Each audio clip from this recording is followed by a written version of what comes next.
Hey everybody, how you doing? I had a conversation with a friend recently where we were talking about the upcoming archery season as far as tournaments and how some of these clubs around here will actually run some in the spring, and that we need to get back into shooting form, which made me look at my bow and thought I could add to my little series of making stuff. No, I don't make bows, which is something I would like to try at some time, but what I'm talking about is bowstrings.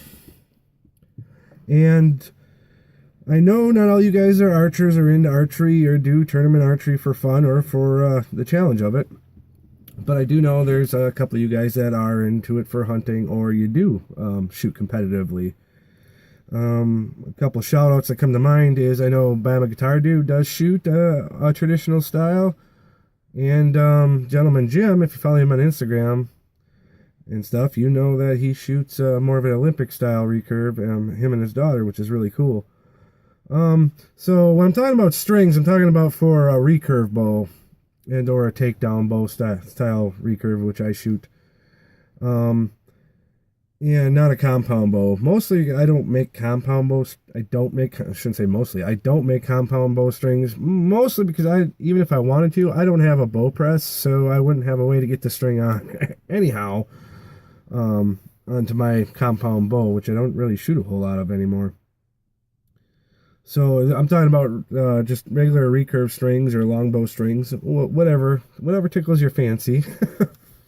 So what got me going is I had to go look at my old string, and I knew it was getting there, and it is. I don't know how well you can see it because I cannot find good lighting anywhere. But yeah, it's getting there, and so I figured I'd share that with you guys and just give you a quick overview about making strings, and if you do shoot a recurve style, why you should make strings.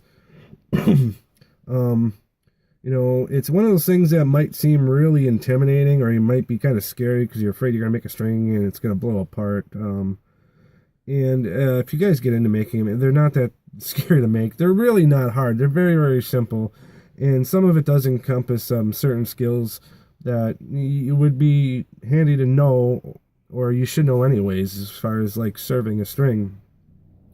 If you end up in a tournament or in a hunting shack or something and you need to actually fix the serving on your string. So for those of you who don't know, this is called the serving. The part where the string wraps around, so it'd be strung this way, where the arrow goes on. This is the center serving, and these are the end servings. So if you ever were out in the field or at a shack and you had, your serving tool with you, you could fix any of the serving that would break down on there. Another handy thing is if you're like me and you do tournament shooting, you're going to go through a lot of strings. When I'm trying to get in tournament shape, I try to shoot about an hour a day. So it is cost effective for me to make my own.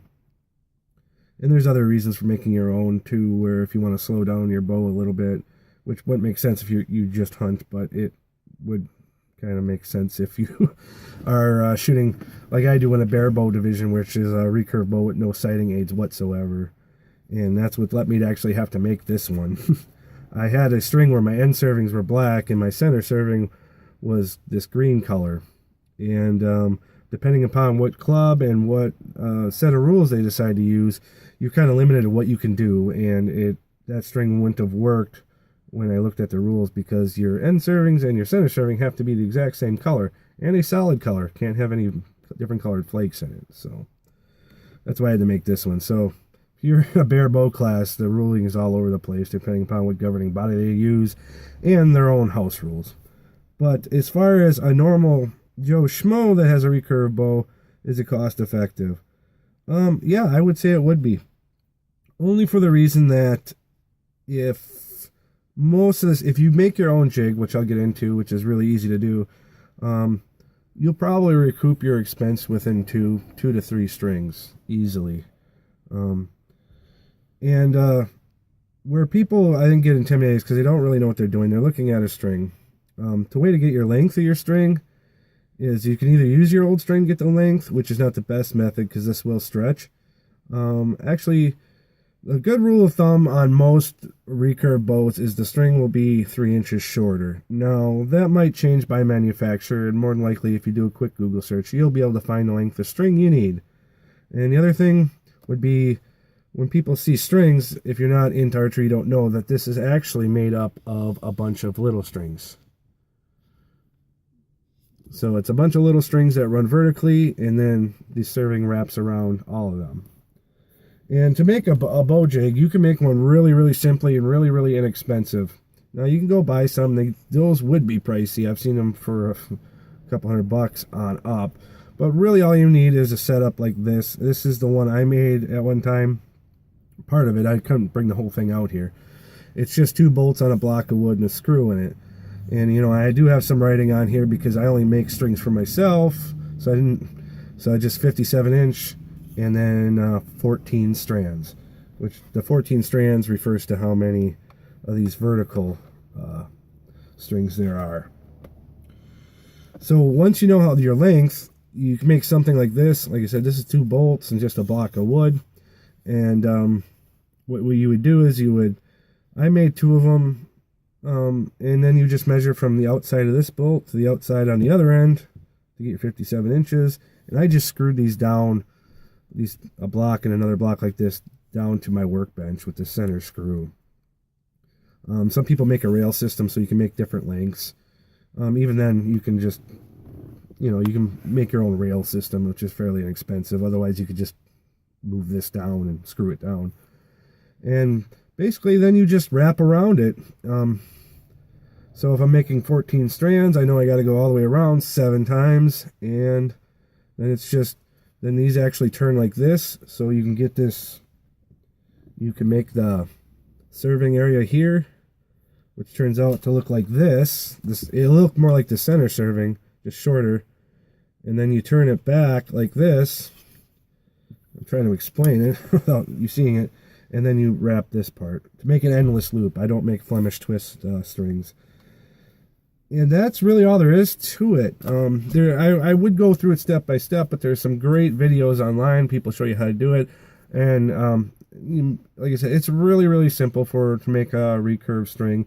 And like I said, if you make your own jig, like I said, it can be as simple as this, screwed down to a workbench. I've seen people make something like this and screw it just to a 2x4.